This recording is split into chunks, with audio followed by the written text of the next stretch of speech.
আব্বা আম্মা দাদা দাদি নানা নানি কেউ নাই। রব্বুল আলামিন কত কষ্ট করে মাথার ঘাম পায়ে ফেলে বাবা আমাদেরকে মানুষের মতো মানুষ বানালো রে মাওরা। নিজে খায় নাই, আমাদেরকে কোনোদিন না খাইয়ে রাখে না। বাবা নিজে পরে নাই, আমাদেরকে না পরিয়ে রাখে নাই।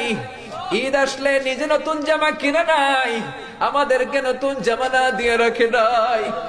জানি না কোন ভাইয়ের বাবার কবরে, কোন ভাইয়ের মায়ের কবরে দাউ দাউ দাউ দাউ করে জাহান্নামের আগুন জ্বলে। জানি না কোন জনম দুঃখিনী মায়ের কবরটা দাউ দাউ করে জ্বলে। কত কষ্ট দিলাম দুঃখিনী মা, মার কলিজার মাঝখানটাতে লাথি মেরে দুনিয়ায় আসলাম।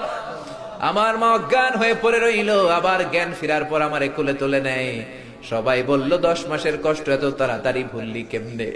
আমার মা জবাবে বললেন, তোমরা বুঝবা না, যখন আমি আমার সন্তান কোলে লইছি, বুকে লইছি, চুমা খাইছি রে 10